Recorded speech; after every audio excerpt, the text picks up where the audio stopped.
Assalamualaikum warahmatullahi wabarakatuh. Perkenalkan, nama saya Dena Amelia Tanjung dari Universitas Profesor Dr. Hamka, Fakultas Ilmu-Ilmu Kesehatan Prodi Gizi. Saya dari kelas 6G untuk mata kuliah Gizi Klinik Komprehensif. Di sini saya akan mempresentasikan hasil masakan saya, yaitu makanan pagi dan selingan sore untuk pasien saya menderita kanker payudara. Untuk menu makan pagi yaitu nasi tim bayam, ayam suwir, dan buah jeruk. Untuk selingan sore, ini adalah menunya. Kita siapkan terlebih dahulu bawang putih yang telah kita kupas sebanyak 2 siung. Kita kupas jahe secukupnya, seujung jari saya menggunakan. Lalu kita geprek.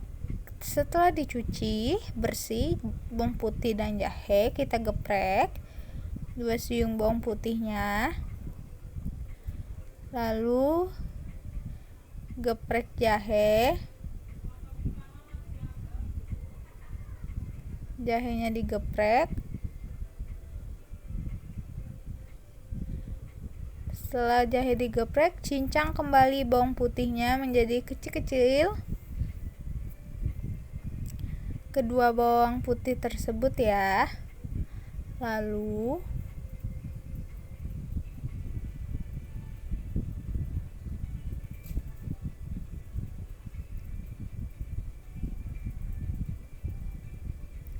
kita cincang-cincang hingga kecil-kecil. Setelah siap bawang putih dan jahe yang telah digeprek dan dicincang-cincang, kita siapkan. Nah, ini hasilnya yang telah kita cincang dan kita geprek tadi. Nah, sekarang kita siapkan panci air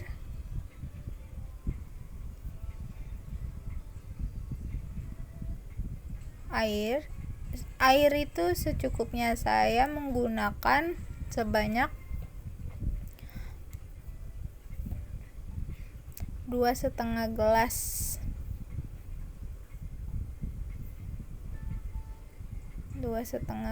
Air. Kita isi airnya.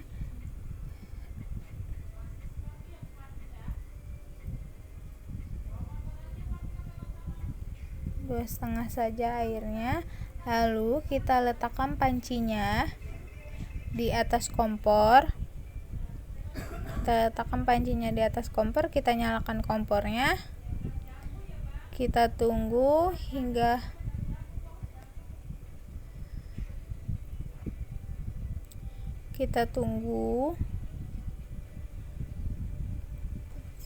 sebelum mendidih. Kita masukkan bawang putih dan jahe yang telah kita cincang dan geprek ke dalam panci tersebut. Tunggu hingga mendidih dan masukkan. Sambil menunggu mendidih, kita masukkan garam,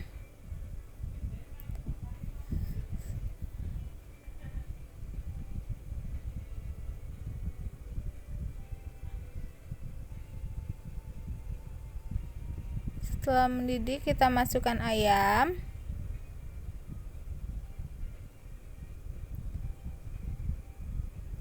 Kita tunggu saja hingga mendidih.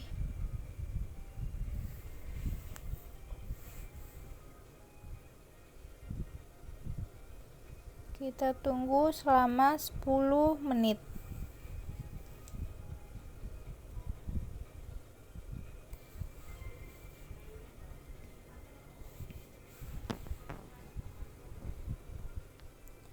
Lalu sambil menunggu ayam matang, kita memasak nasi tim. Kita cuci beras sebanyak 3 kali agar berasnya bersih. Cucinya 3 kali. Menggunakan air mengalir ya. Berasnya sebanyak 100 gram. Nah, ini setelah dicuci bersih. Sekarang Untuk masak nasi tim, ada 1 siung bawang putih, tadi sudah saya cincang-cincang. Saya kupas, saya bersihkan, saya cincang-cincang. Lalu ayamnya matang. Kita angkat ayamnya dan tiriskan, diletakkan di piring. Sebelum disuir-suir, kita dinginkan ayamnya, diletakkan saja di piring. Lalu kita masak nasi tim. Siapkan air sebanyak 5 gelas.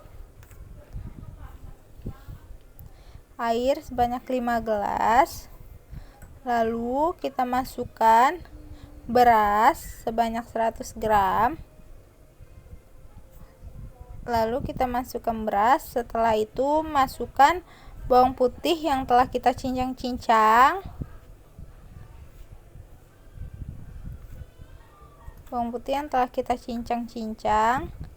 Lalu masukkan garam secukupnya. Maaf, ini pakai tangan karena sebelumnya udah cuci tangan bersih-bersih. Ini pakai sendok.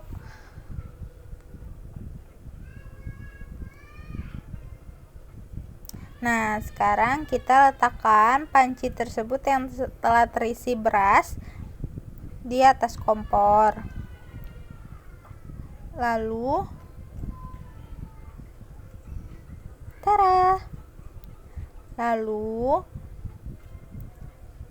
kita hidupkan kompornya.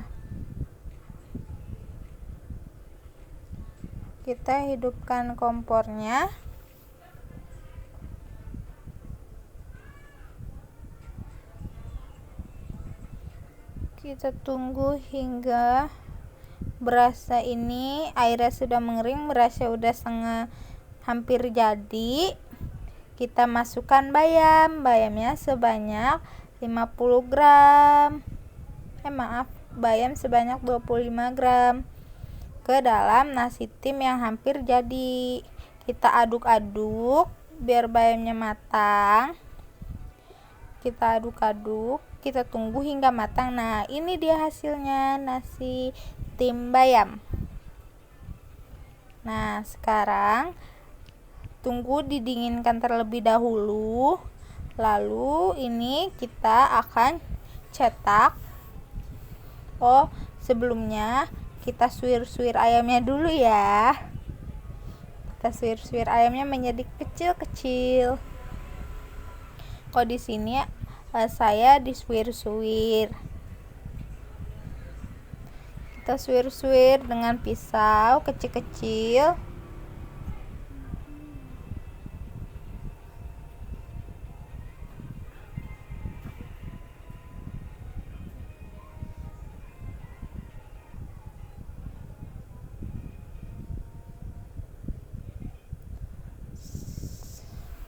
Ini ayamnya menggunakan 1 dada ayam ya, dengan berat 40 gram.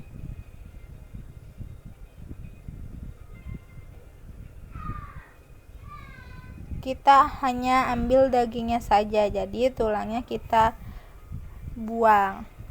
Kita suir-suir ayamnya hingga kecil. Lalu ayamnya sudah jadi, sudah disuir-suir. Sekarang kita cetak nasinya, nasi tim bayamnya. Pakai mangkok kecil.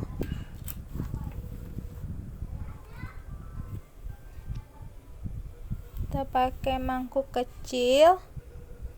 Nah, seperti ini. Kita ratakan menggunakan sendok nasi. Nah, rata sampai rata. Lalu kita letakkan nasi tim ini. Udah rata. Jangan sampai ada yang bolong ya. Lalu kita letakkan di piring. Kita balik. Nah, Nah, seperti ini jadinya nasi tim bayamnya. Lalu kita penyajian nasi tim bayamnya, kita letakkan ayam suwirnya sekeliling nasi tim bayam.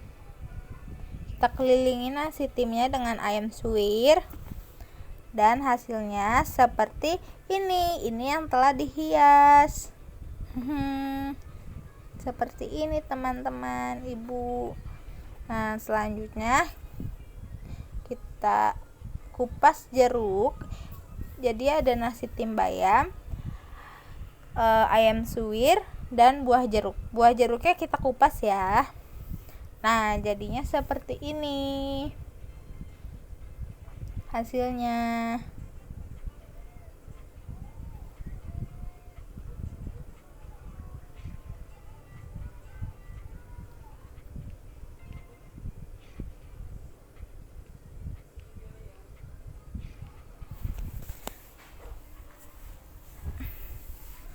Nah, selanjutnya kita akan, tadi sudah lihat, membuat sup tahu dan susu dan pisang.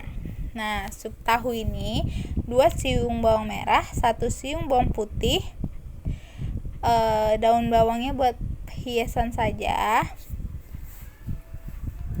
2 buah tahu kotak, tahu Bandung kotak, kita potong-potong menjadi 4 bagian.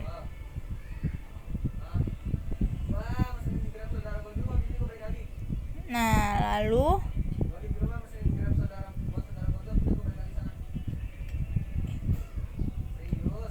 kita tumis menggunakan minyak 1 sendok makan. Kita masukkan bawang merah, bawang putih. Sudah harum, kita masukkan air sebanyak 1 gelas. Kita tunggu hingga mendidih. Setelah mendidih, kita masukkan tahu ke dalam panci. Kita beri garam secukupnya.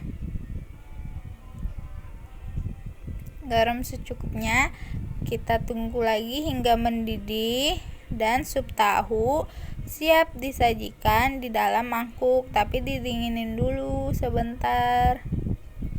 Nah, jadi deh sup tahunya sekarang. Nah, seperti ini. Ada headset. Nah, sekarang kita membuat susunya ya. Susunya itu aku pakai susu ultra putih.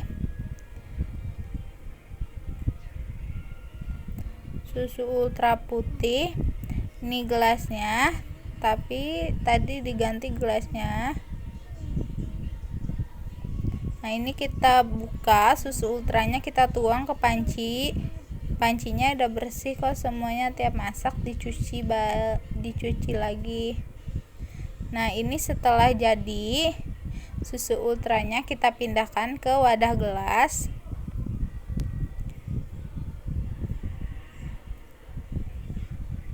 Nah, jadi seperti ini.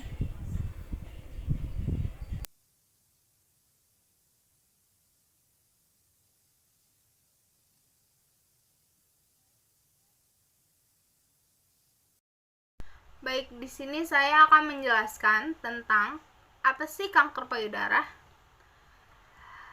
Kanker payudara adalah, atau biasa kita sebut carcinoma, itu merupakan kanker ganas pada payudara atau salah satu payudara, karena ini adalah penyakit neoplasma ganas yang berasal dari parenchyma atau bagian organ yang produktif. Kanker bisa mulai tumbuh di dalam kelenjar susu, saluran susu, jaringan lemak, maupun jaringan ikat pada payudara. Menurut Rozi Abdullah tahun 2012, kanker payudara ini disebabkan oleh adanya kerusakan pada materi genetik sel yang kemudian bersentuhan dengan bahan kimia yang mempercepat pembiakan sel yang diperlukan untuk berkembangnya menjadi sel kanker yang lebih ganas. Baik, selanjutnya ada klasifikasi kanker payudara dibagi menjadi 3. Yang pertama ada stadium 1 atau stadium dini. Biasanya besar tumornya itu tidak lebih dari 2 sampai 2,25 cm dan tidak terdapat penyebaran pada kelenjar getah bening ketiak. Untuk memeriksa adanya kanker payudara atau tidaknya ada kanker payudara yang sudah menyebar itu bisa melakukan dengan cek di laboratorium. Untuk stadium 2, tumor itu lebih besar dari 2,25 cm dan sudah terjadi penyebaran pada kelenjar getah bening di ketiak. Pada stadium ini, kemungkinan untuk sembuhnya hanya 30-40%, tergantung dari luasnya penyebaran sel kanker.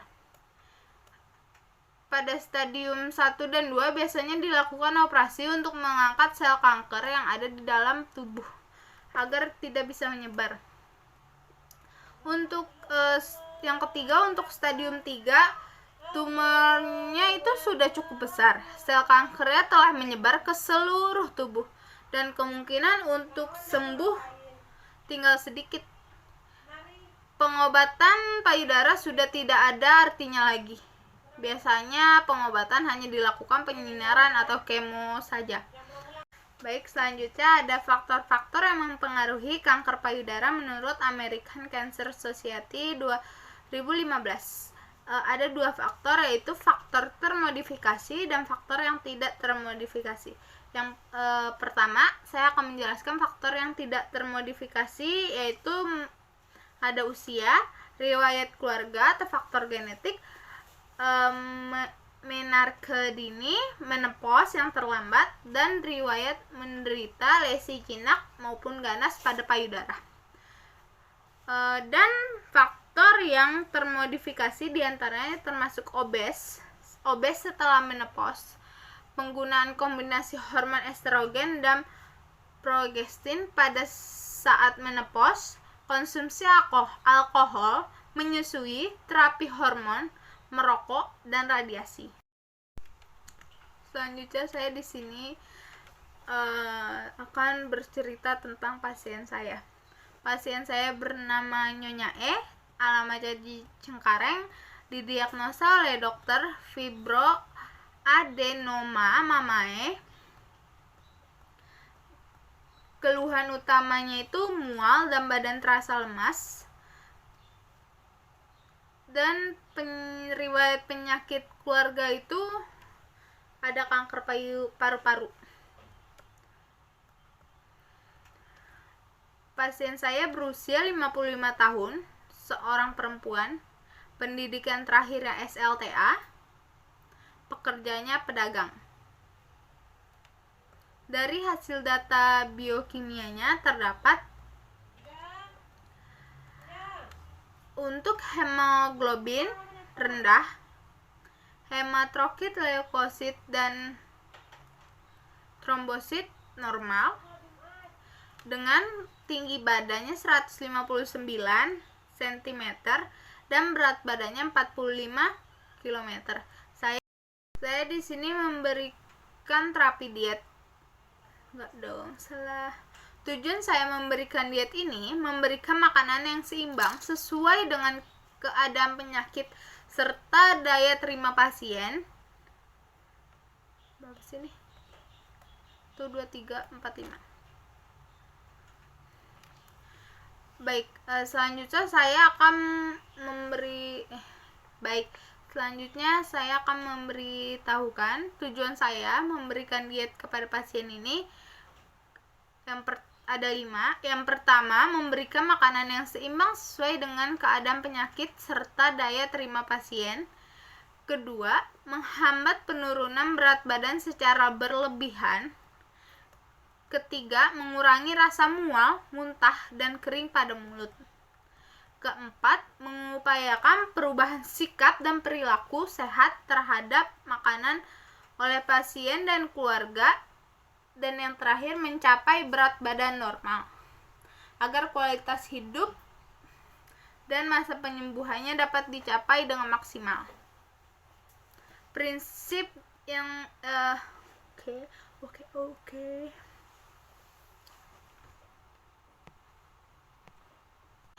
Baik, selanjutnya saya akan memberitahukan tujuan saya memberikan diet kepada pasien ini. Ada 5. Yang pertama, memberikan makanan yang seimbang sesuai dengan keadaan penyakit serta daya terima pasien. Kedua, menghambat penurunan berat badan secara berlebihan. Ketiga, mengurangi rasa mual, muntah, dan kering pada mulut. Keempat, mengupayakan perubahan sikap dan perilaku sehat terhadap makanan oleh pasien dan keluarga. Dan yang terakhir, mencapai berat badan normal agar kualitas hidup dan masa penyembuhannya dapat dicapai dengan maksimal. Prinsip diet saya itu menurut Kemenkes RI 2017 itu prinsip diet yang saya berikan itu kebutuhan energinya dapat ditingkatkan sesuai dengan kebutuhan dan toleransi. Enggak dong, salah nih, bahasanya jelek banget sih lu yang bikin. Baik, di sini saya akan selanjutnya saya akan membahas tentang prinsip diet yang saya berikan. Yang pertama, kebutuhan energi dapat ditingkatkan sesuai dengan kebutuhan pasien. Lemak dan minyaknya harus dikontrol sehari-hari tidak lebih dari 30%. Buah, sayur, umbi-umbian, dan kacang-kacangan dikonsumsi setiap hari. Dan yang terakhir, mengurangi konsumsi garam dapur. Syarat diet yang saya berikan, protein tinggi yaitu 1,5 gram per hari. Lemak sedang 30% dari kebutuhan energi total. Nah, kelihatan. Baik. Akan membahas tentang prinsip diet yang saya berikan. Yang pertama, kebutuhan energi dapat ditingkatkan sesuai dengan kebutuhan pasien. Lemak dan minyaknya harus dikontrol sehari-hari tidak lebih dari 30%. Buah, sayur, umbi-umbian, dan kacang-kacangan dikonsumsi setiap hari. Dan yang terakhir, mengurangi konsumsi garam dapur. Baik, selanjutnya syarat diet. Yang pertama, ada protein tinggi yaitu 1,5 gram. Lemak sedangnya 30% dari kebutuhan energi total. Karbohidrat cukup yaitu sisa makanan dari kebutuhan energi total. Konsumsi vitamin, terutama vitamin A, sebanyak 482,14 RE, vitamin B1 0,88 mg, vitamin B2-nya sebanyak 0,88 mg, vitamin B3-nya sebanyak 11,25 gram, vitamin B5 sebanyak 4,1 mg, vitamin B6 1,2 mg, vitamin B12 3,21 mg, vitamin C 60,26 mg, dan vitamin E 12 mikrogram. Porsinya kecil tapi sering. Jenis diet yang saya pakai TETP atau tinggi energi, tinggi protein. Bentuk makanan yang saya berikan itu lunak. Frekuensinya itu 3 kali makanan utama, 2 kali selingan. Dan pemberian rutenya itu melalui oral. memberikan jenis diet yaitu TETP atau tinggi energi tinggi protein. Tujuan saya memberikan ini untuk memenuhi kebutuhan energi dan protein pasien agar meningkat untuk mencegah dan mengurangi kerusakan jaringan tubuh. Selain itu, diet TETP dapat saya gunakan untuk menambah berat badan pasien agar kembali mencapai berat badan normal. Awalnya pasien memiliki nilai IMT termasuk kategori gizi kurang. Pasien saya itu sendiri yang sedang menjalani radioterapi atau kemoterapi